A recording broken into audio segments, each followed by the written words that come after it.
Welcome to Lingthusiasm, a podcast that's enthusiastic about linguistics. I'm Lauren Gawne. And I'm Gretchen McCulloch. And today, we're getting enthusiastic about languages and cities, and how there are often a lot more languages that live in a city than we might realize at first glance.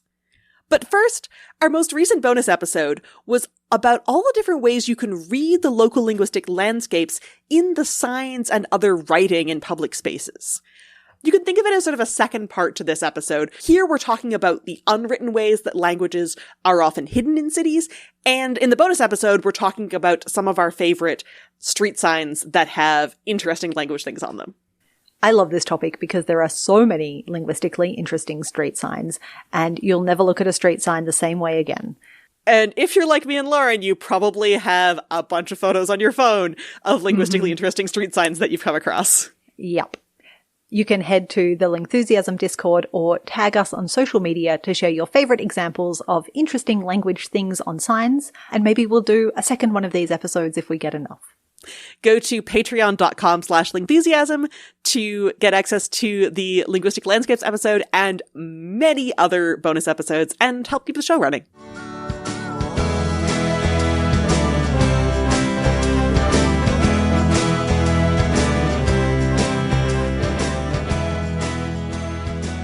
I live in a city. Gretchen, you live in a city.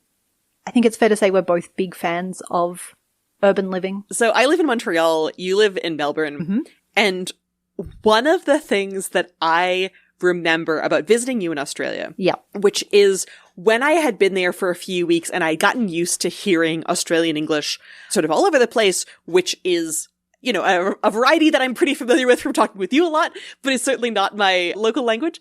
I remember being on a bus and overhearing some people talking to each other in Chinese and having this profound sense of feeling at home. Because when I'm on a bus in Montreal, I also overhear people speaking in Chinese, which I don't speak. But that is an experience that I wasn't having overhearing people speak in Australian English, because that doesn't happen to me very often in Montreal.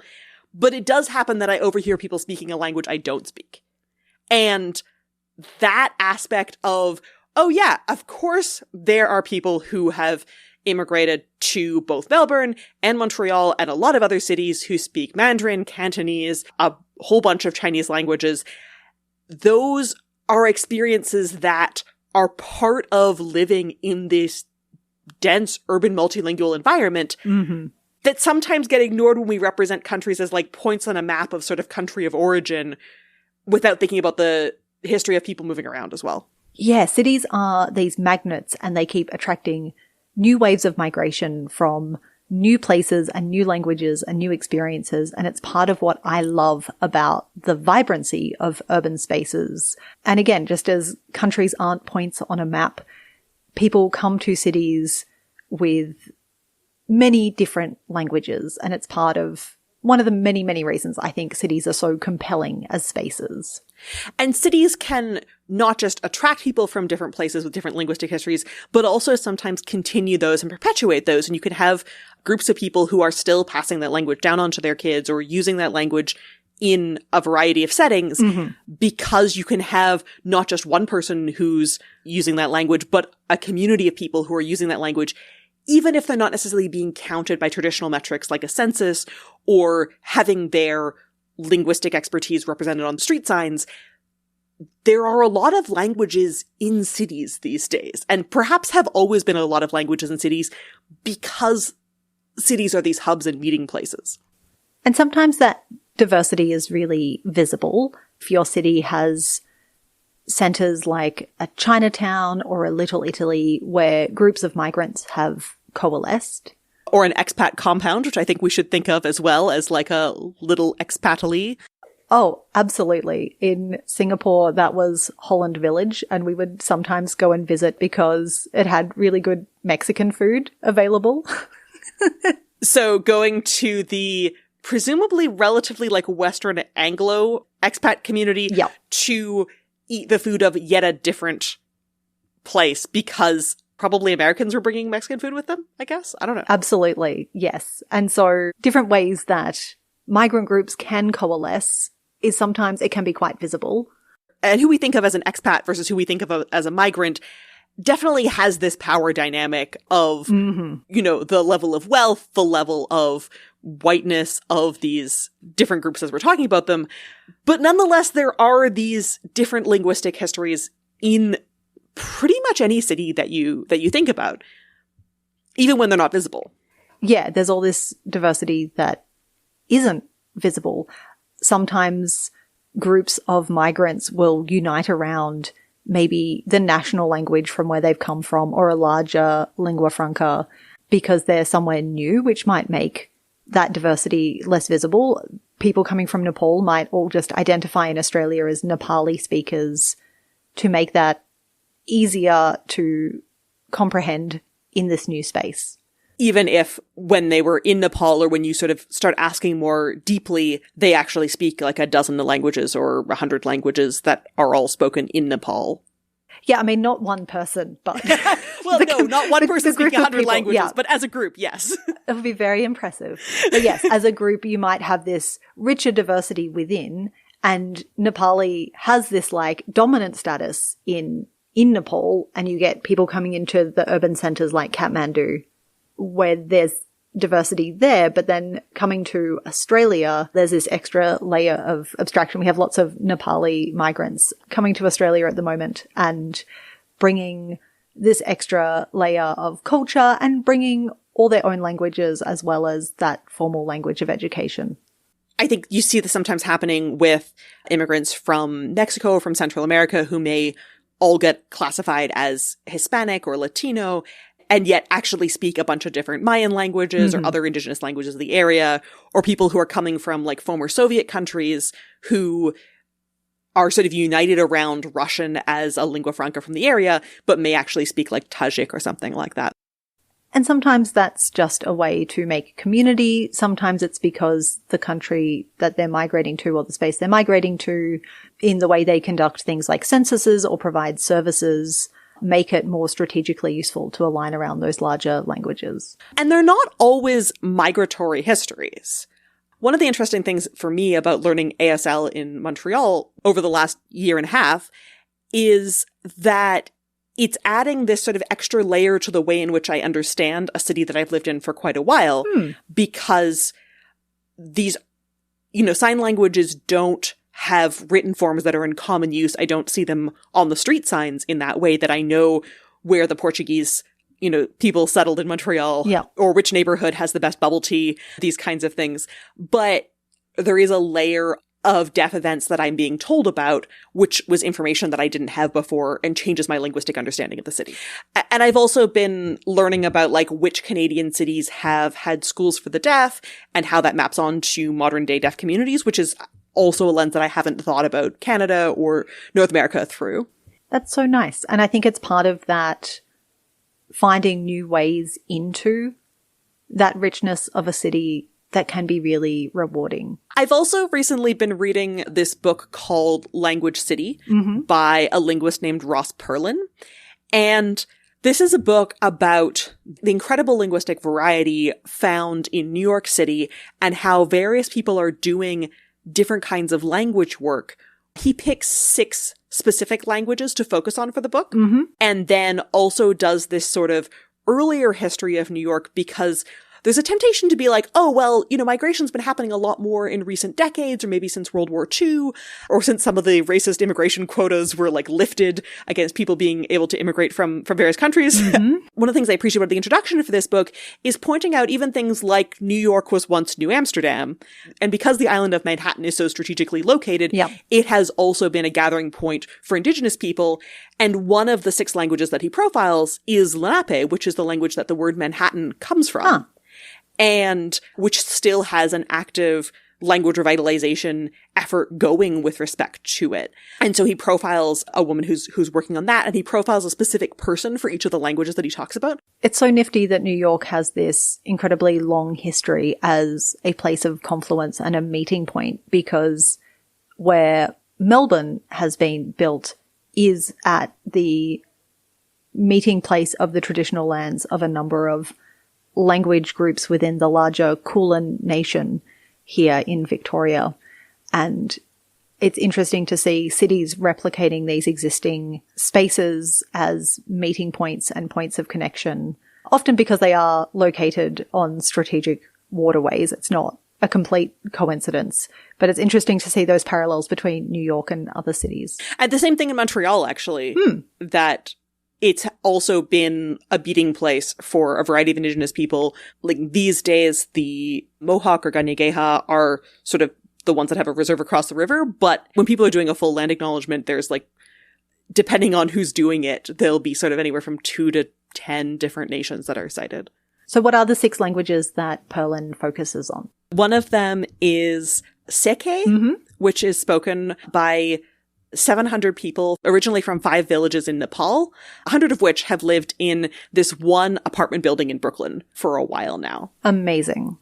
Do you know this language because you worked in Nepal? I do know of Seke, and when you told me this chapter was in the book, I did specifically read this chapter. And I love how the community refer to it as the vertical village. Yeah, so because it's in a tall apartment building, there's this sense that they've like replicated aspects of the village in a tall building in Brooklyn. Nko, which is a new West African writing system that's used for several Manding languages, that's being used also in Harlem and the Bronx for speakers of those languages. Lenape, as I mentioned, the original Indigenous language where Manhattan originally means the place where we get bows. Awesome. The grew type of wood that had that. And then Nahuatl, which is Indigenous language of Mexico, possibly notable as the language that we get words from like tomato and chocolate from via Spanish contact. I've heard of those. Yes. Yeah. Waki, which is a language spoken in Central Asia, and Yiddish, which is described in the description as the former lingua franca of the Lower East Side, which may mean more to people who live in New York than I do. So a lot of the promotional text is like, you can go on a tour of the world by staying in New York. And it's got this kind of very granular, very detailed perspective at not just these 6 languages we're sort of using as our lens, but using them as a way to talk about, well, all of the speakers that I profiled here are multilingual, and what other languages do they know? What other languages do people who they talk to use?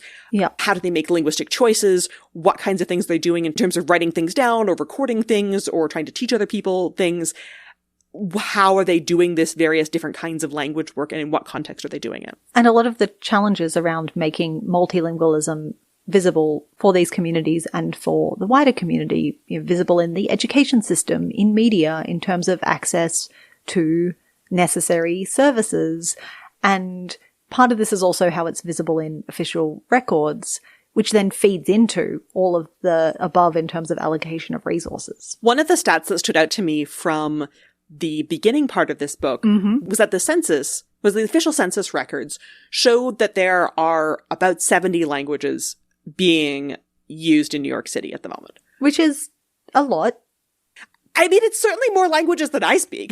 But then Ross Perlin and the organization that he works with, which is the Endangered Language Alliance, they have talked with people who use 700 languages in New York City alone. Okay, that's an order of magnitude more.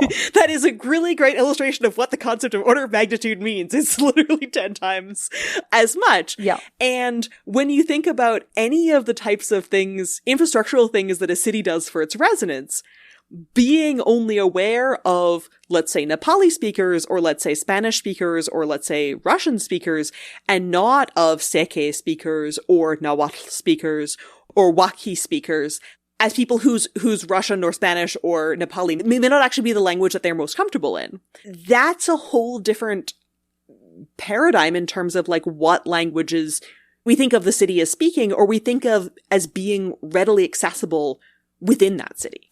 This reminds me of a question that we got in our linguistics advice episode of someone who wanted to engage with tzotzil, which is the heritage language from their grandmother, but now they live in the US and they don't have ready access to that community anymore. Yeah. And something that struck me in particular when we got that question, which I think was a great question, is that tzotzil, I'm pretty sure, is a Mayan language, at least if I'm getting it correctly. And I know people in Montreal, linguists, who have worked with speakers of other Mayan languages, which at first surprised me because I don't think of Montreal as being a mecca for, speakers of Mayan languages.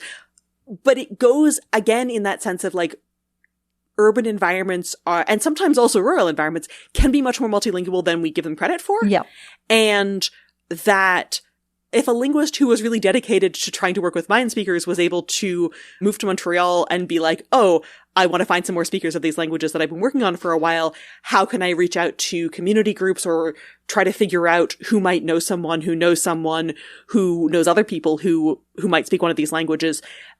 This is the kind of thing that is a lot more possible in bigger cities than we sometimes realize it is. And in fact, Ross Perlin works for a organization called the Endangered Language Alliance that does this kind of connecting with speakers of languages where they've migrated to New York, but they still want to engage with their language. And I think the work that the Endangered Language Alliance does and the way Perlin talks about it in the book is a really great example of how there's this respect for urban speakers of languages.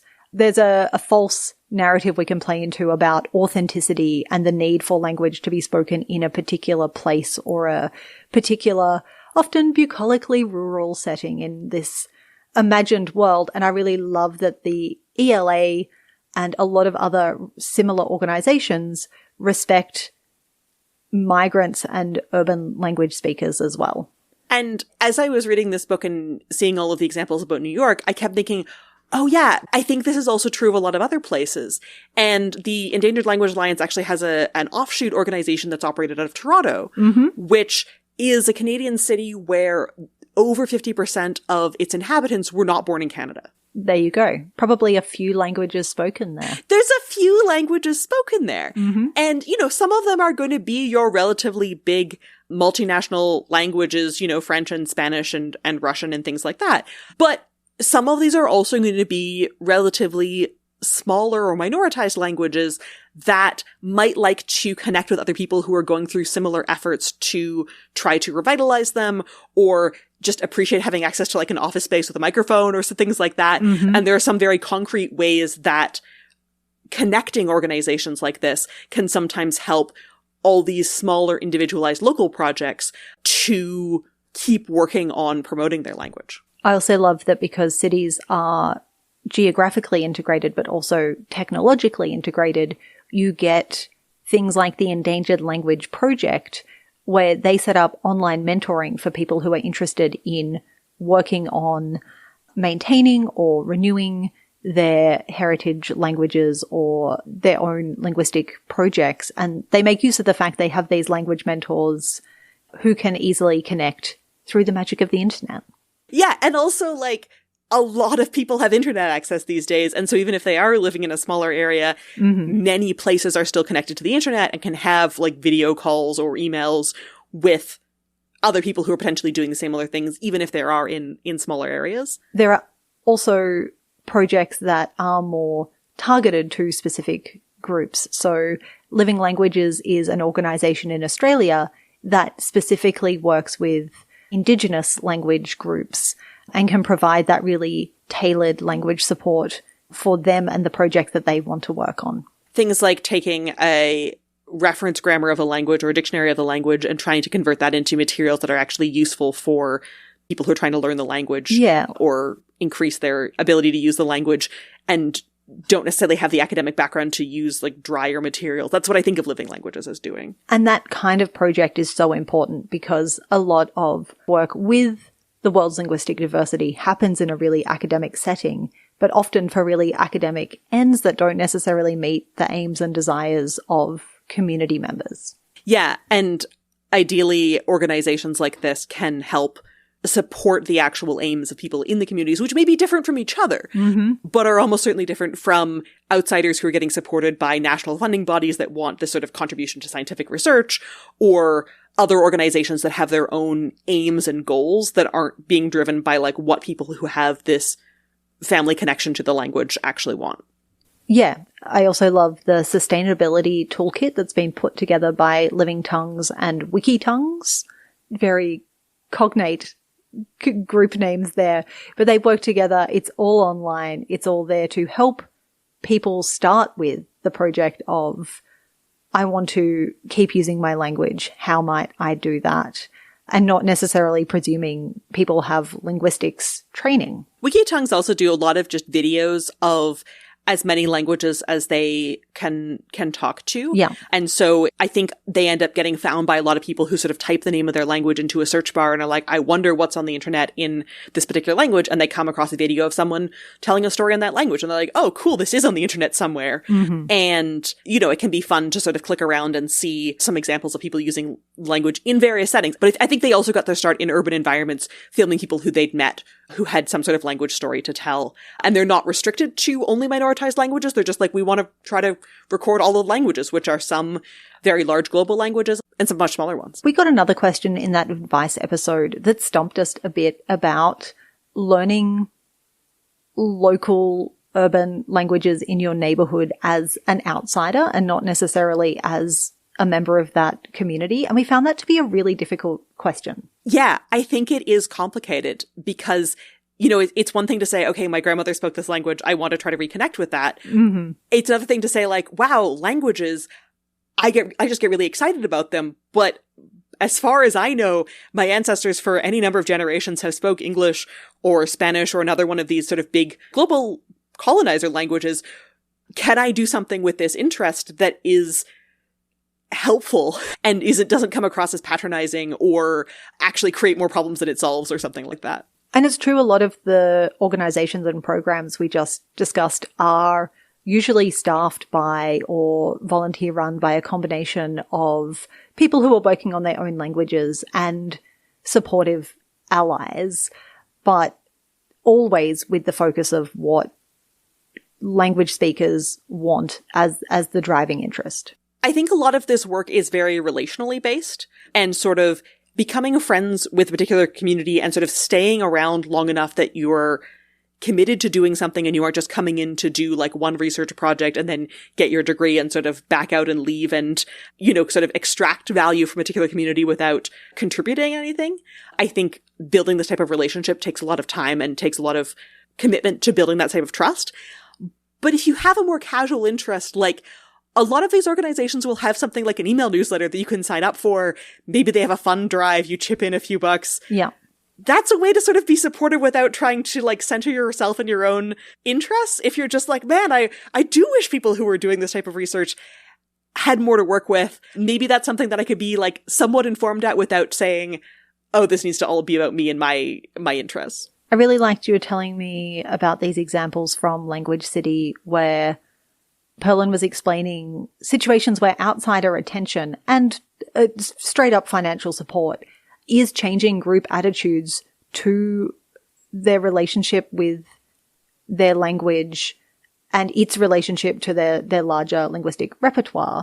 Yeah, he had a couple examples where, you know, people would come into the Endangered Language Alliance office and be like, oh, well, you know, I've of course I speak, you know, 4 or 5 languages because I've just had to learn how to use them in various contexts. And you mean you want to pay me pretty good money to come in and record stories in like the least famous of those languages or the least prestigious of them that I grew up speaking with my grandmother, but that isn't any of the ones I've had to learn subsequently in order to be able to do jobs or migration or schooling or these other types of things. Mm-hmm. And in some cases, it's led to a renewed sense of interest on the parts of the speakers to say, oh, maybe I do want to do that. Other people were already there on their own level of interest, but sometimes being like, oh, there is this outside attention can be positive, according to his experience. So it's interesting to see a sort of dynamic there where it's not always like the outsiders sort of coming in and polluting with their demands. Yeah. It's also sometimes that this can really be a mutually beneficial relationship. I sometimes wonder what language justice would really look like. And I think it's this really complex alignment of what individuals want for their language and what policy and infrastructure can provide to support those desires. I think that's a really hard question and not one that I'm promising that we can answer in a 40-minute episode. But there are some interesting pointers in that direction on the website of Coalition for Language Rights. Mm-hmm. They have this concept of language rights that they've put together quite a short statement about it. And it's written in quite accessible language, and they've got it translated into a bunch of different languages on the site. Do you want to shall we just read the statement out? It's pretty short. Yeah, let's read it. What are language rights? You should be able to use your language wherever and however you want. Can you use your language at school? Can you use it in hospitals and with doctors? Can you communicate with the government in your language? Can you use your language at work? When you can do all this, you have language rights. If you can't, then someone took away your language rights. Can you hear and see your language on TV, radio, books, newspapers, and the internet? Can you pass your language to future generations in the ways you choose? When you can do all this, you have language rights. If you can't, then someone took away your language rights. You have language rights when you can use your language without worrying about how other people will treat you. Nobody should insult or attack you because of how you speak, sign, or write. Nobody should say that your language is worse than other languages. If you or your language are treated badly, then someone took away your language rights. You have language rights when you and your community can make decisions about your language. You can decide what name to call your language. Nobody can say you don't have a real language. If your community can't make these decisions, then someone took away your language rights. If someone took away your language rights, you can do something about it. You can defend your language rights. You need to figure out who took away your language rights and tell everyone about it. You can talk to people, protest in the street, use social media, write letters. Defending language rights can be difficult. Sometimes it is dangerous, but it is also important. People all around the world are working to defend their language rights. It's good if we all work together, no matter what languages we use. The Global Coalition for Language Rights works to defend everyone's language rights. Join us. I love it so much. I also really like the blog post that they have reflecting on how they constructed this statement. It was constructed by a group of people who work in language activism in varying directions. And they talked about how there are other kinds of rights that people are aware that we should have or that we ought to have, even if they aren't necessarily being respected 100% of the time. Like, people have a sense that they ought to have a right to free speech, can sometimes protest that their free speech rights are being violated, which, you know, with free speech, that's really more like the government shouldn't be able to, like, imprison you for how you speak. Yeah. It's less like someone else can't also criticize you exercising their rights to free speech. So sometimes the free speech right gets a little bit confused. But there isn't the same concept so much that you should have the right to use your language, to have it recognized, to be able to use it in official context, and to be allowed to say that it's a real language, and that this right is much more respected for some languages than others, and for some varieties within certain languages than others. Yeah. And that even raising awareness that this is something that ought to be the case, even if it isn't yet the case, is one important aspect of this attempt to fight for language rights. I think it's also really powerful as a tool if you're sitting here being like, well, yes, obviously all this is true for me and my experiences. It shows that you're operating from a particular privilege to which not everyone currently has the right. Yeah, exactly. Like, it's something that is unequally distributed at the moment. Another really useful resource in thinking about what it might look like to have the same opportunities for all languages is a recently published Journalist Guide to Reporting on Indigenous and Minoritized Languages. This is a great resource from the First Peoples Cultural Council of Canada, which does a lot of this work in the Canadian context.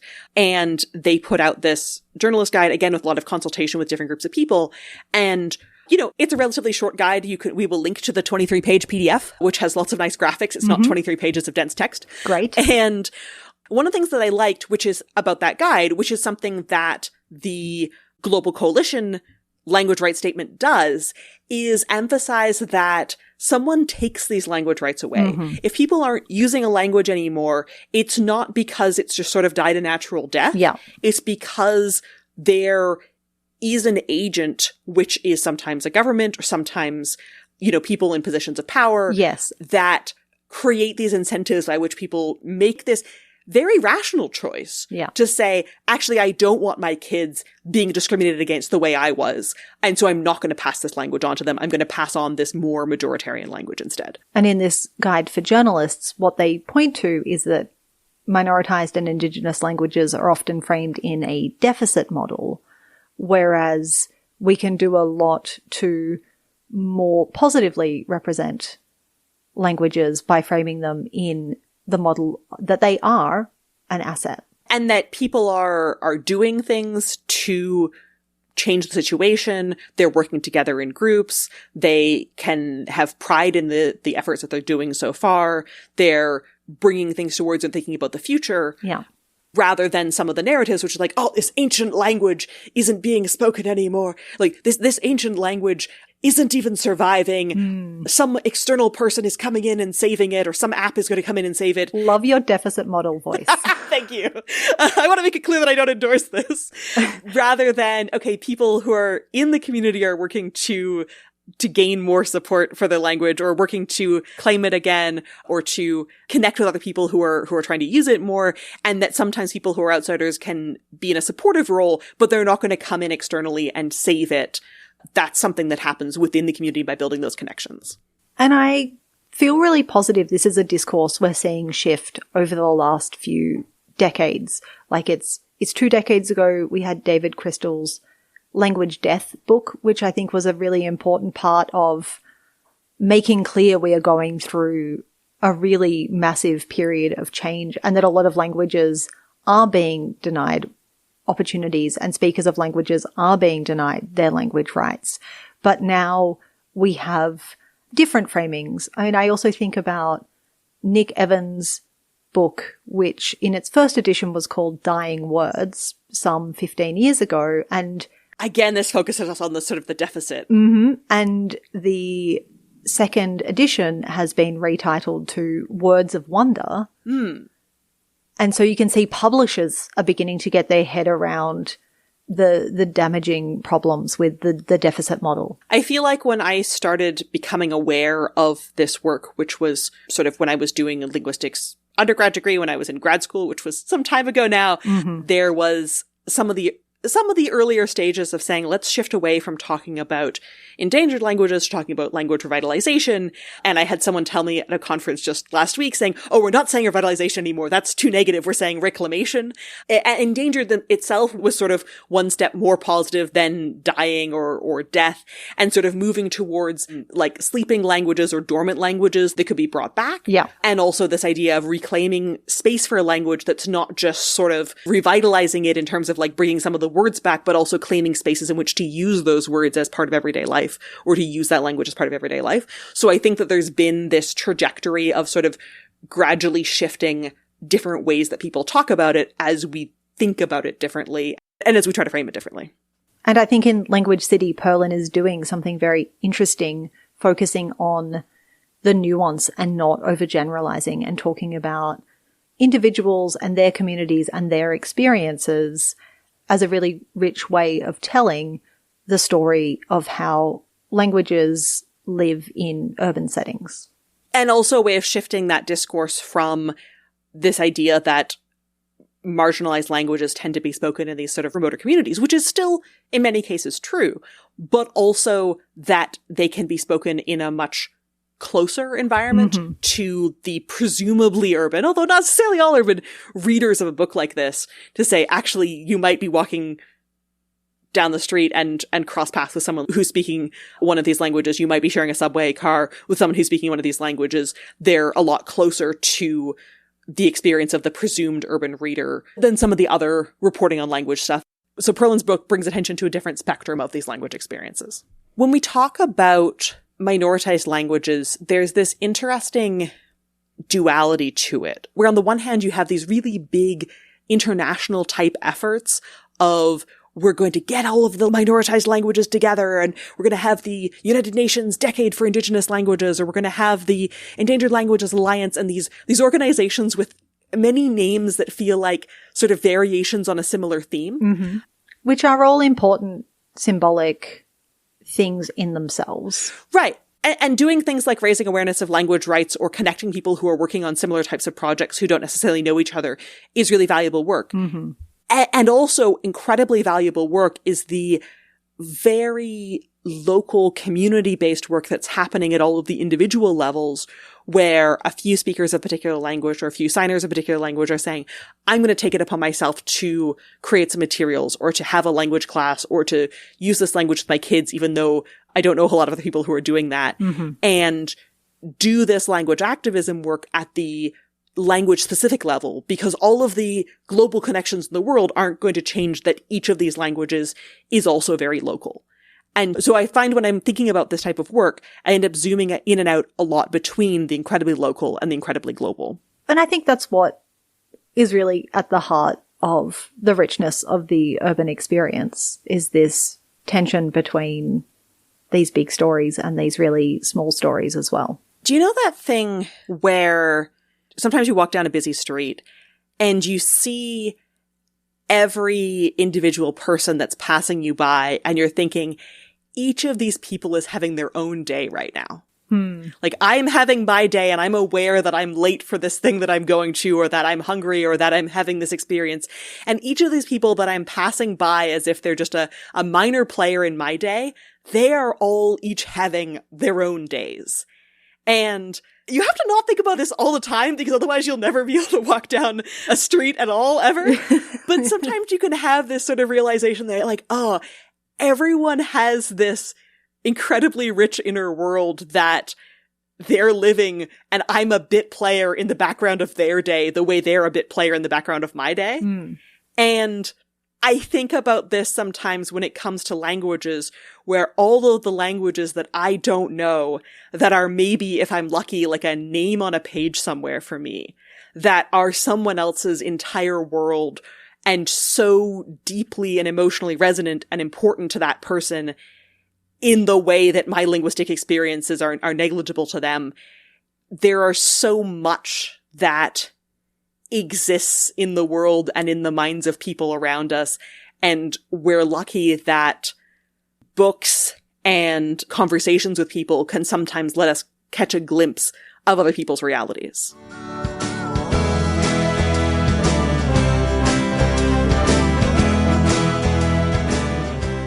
For more Lingthusiasm and links to all the things mentioned in this episode, go to lingthusiasm.com. You can listen to us on all the podcast platforms or lingthusiasm.com, and you can get transcripts of every episode on lingthusiasm.com/transcripts. You can follow @Lingthusiasm on all the social media sites. You can get scarves with lots of linguistics patterns on them, including IPA, branching tree diagrams, Bubakiki, and our favourite esoteric Unicode symbols, plus other Lingthusiasm merch, like our Etymology Isn't Destiny holographic stickers and aesthetic IPA posters at lingthusiasm.com/merch. My social media and blog are superlinguo. Links to my social media can be found at gretchenmcculloch.com. My blog is allthingslinguistic.com, and my book about internet language is called Because Internet. Lingthusiasm is able to keep existing thanks to the support of our patrons. If you want to get an extra Lingthusiasm episode to listen to every month, our entire archive of bonus episodes to listen to right now, or if you just want to help keep the show running ad-free, go to patreon.com/Lingthusiasm, or follow the links from our website. Patrons can also get access to our Discord chat room to talk with other linguistics fans and be the first to find out about new merch and other announcements. Recent bonus topics include linguistic landscapes, Lauren in conversation with Eric Molinsky from Imaginary Worlds about gesture in science fiction and fantasy, and an episode where we answer your questions with linguistics advice. Can't afford to pledge? That's okay too. We also really appreciate it if you can recommend Lingthusiasm to anyone in your life who's curious about language. Lingthusiasm is created and produced by Gretchen McCulloch and Lauren Gawne. Our senior producer is Claire Gawne. Our editorial producer is Sarah Doppiarella. Our production assistant is Martha Tsutsui-Billins. Our editorial assistant is John Crook. And our technical editor is Leah Vellman. Our music is Ancient City by The Triangles. Stay Lingthusiastic!